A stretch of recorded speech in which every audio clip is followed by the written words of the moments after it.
guys, Stephanie here, and I'm back with more movie chatter.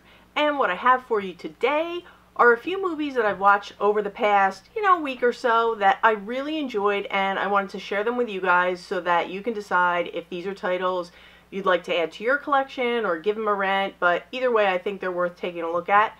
And I have one new release, one new-ish release, and then two that I pulled off the shelves from my collection. So I'm just going to get right into it with my first one, and this is one of the newer releases. I think it came out 2 weeks ago. It's called A Private War, and it stars Rosamund Pike. And this is the true story of war correspondent Marie Colvin. And I believe it starts out in 1985, if I'm not mistaken.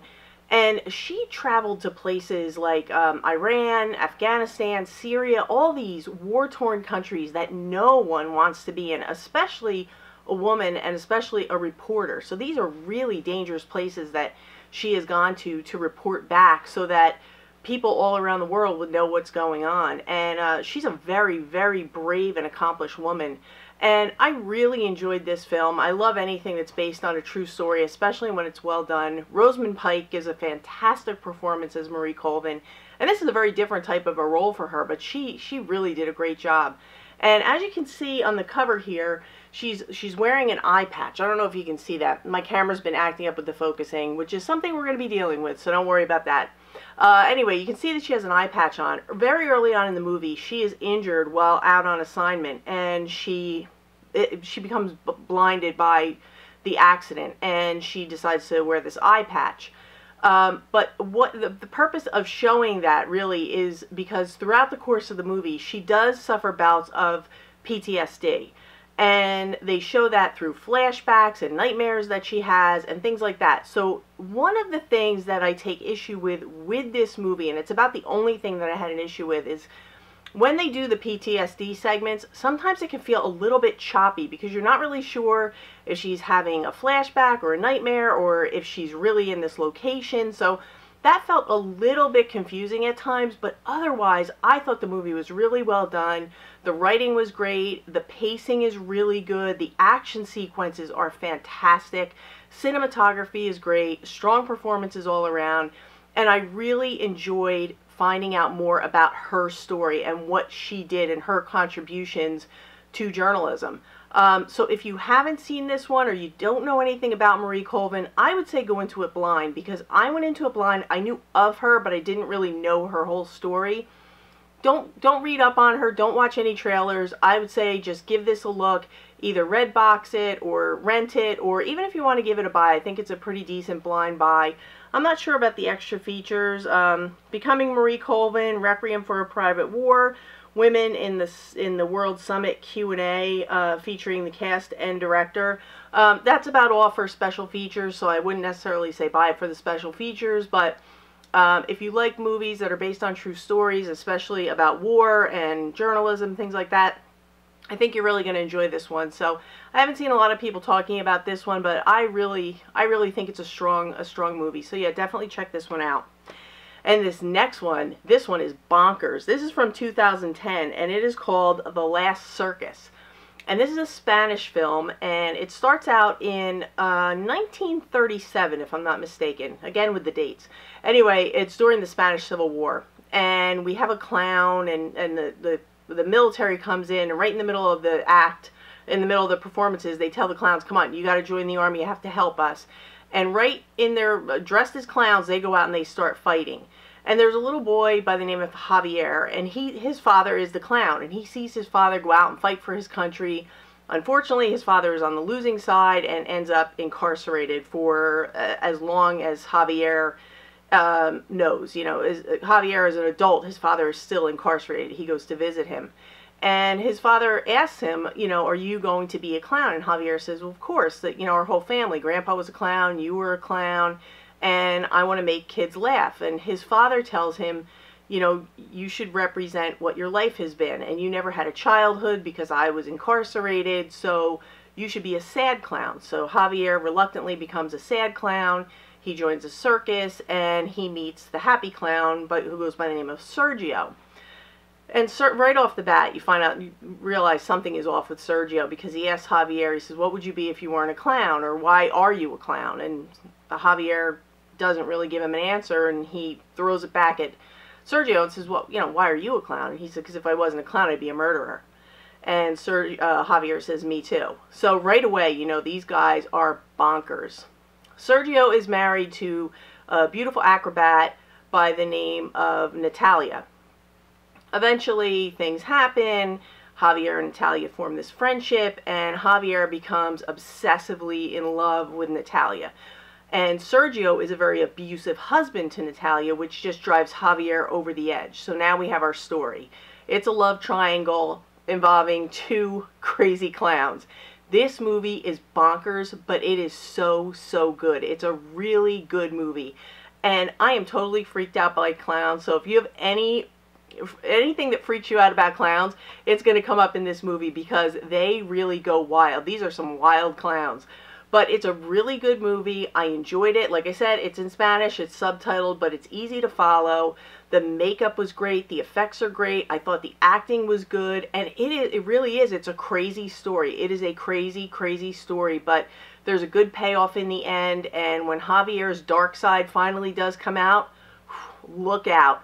But this one, The Last Circus, definitely worth a look. I don't know if you can stream it anywhere, but I'll put the link down in the description where you can pick it up on Amazon. I don't think it was very expensive, but this is so worth it, and I know it's one that I'm definitely going to watch again. So if you're into clowns or you're not into clowns, all the more reason to take a look at The Last Circus. It's a good one.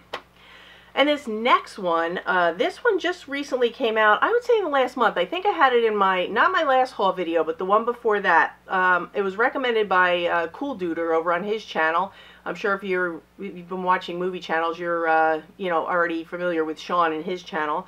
But he gave this high marks. It's called Elizabeth Harvest. And I got this one from Scream Factory.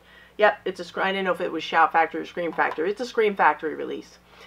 And basically what we have is this woman, and she's a young woman who is married. It starts out, it shows that she's married to a much older man.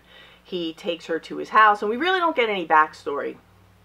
He takes her to their house, which is now her house, and he carries her through the door, and he shows her around the house, and it's a beautiful, beautiful house. He's a wealthy, wealthy man. And all of the doors are controlled by fingerprint control. So it's her fingerprint and his fingerprint. She can get into any room in the house.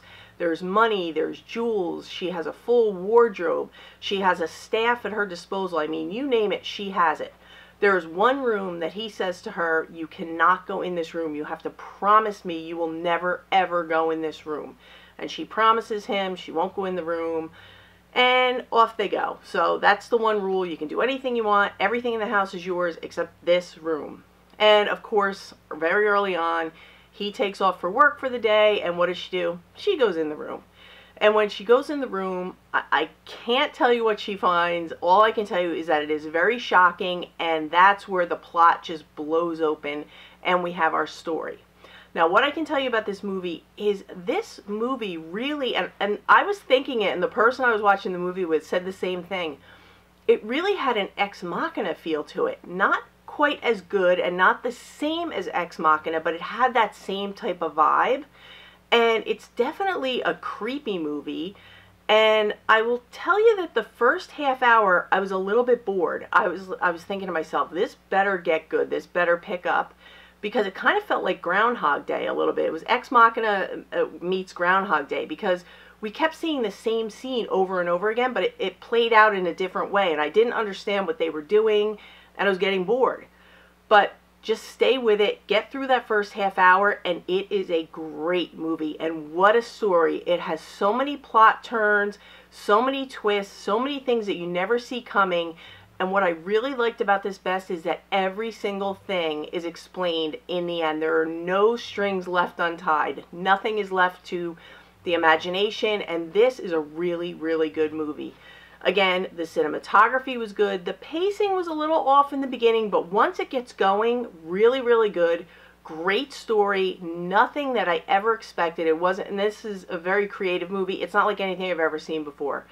I wish I could tell you more, but anything else I'm going to tell you is going to be a total spoiler. And I can tell you that when you meet the people, right down to the staff in the house, everybody seems so off and so just weird and different, and you're not really sure what's going on. And once that storyline breaks open and all hell breaks loose, everything is explained. And all I can say is give this a look, because it's really worth your time. I don't know, I'm sure you can probably rent it. I don't know if you can stream it yet because it's a newer release, but I would say give it a rent or even pick it up. I think it's a really safe blind buy. I did a blind buy based on Cool Duder recommendation, and yeah, he was right. This is a really, really good movie. So yeah, check out Elizabeth Harvest if you have not seen it. And my last recommendation for this week is the new release for this week. It's the new big release, which I'm sure everyone has heard about, Bohemian Rhapsody. And this is the 4K Ultra HD edition. I went with this one. I really, really liked the cover art. I was originally going to go with the Steelbook, but then when I saw it come out, and it was just all gold and it wasn't embossed, I like this. I just like this better. I like the colors. I like the silhouette of the character Freddie Mercury. And then it has the same artwork inside. And what I really like is, I showed this on Instagram. And again, if you don't follow me on Instagram, links in the description. They did, and hopefully my camera's going to focus. I'll try it back here. They did the discs so that they look like records. This is the 4K disc. And then your Blu-ray disc is in purple. So they stayed with that same cool color theme. I like the purple. But yeah, Bohemian Rhapsody, you know, I'm sure you guys have already heard all about it, and the buzz, it's legit. The buzz is legit. I did pop this in to take a look at the 4K. The 4K looks and sounds amazing. I can't wait to sit and watch the whole thing from beginning to end on my home theater. But what I took a look at looked great and sounded great. But yeah, if you haven't seen Bohemian Rhapsody, definitely pick it up. And if for nothing else, even if you've never listened to Queen in your life, watch it for Rami Malek's performance and the Live Aid performance at the end, because it is fantastic. Really, really good. And Rami Malek's so deserving of all the awards that he's been winning for his portrayal of Freddie Mercury. But yeah, Bohemian Rhapsody, can't recommend it enough. Okay, so those are my picks for this week, and hopefully you found something or a few somethings in the pile that interest you. I want to thank you as always for watching. You know I appreciate it. If you enjoyed this, please give me a thumbs up, leave me some comments, subscribe, hit the bell so you know when I upload my content. And I'm going to be back again real soon. I have a Criterion segment coming up, and I might do a few collection videos. But that's going to do it for me today. So for now, that's a wrap.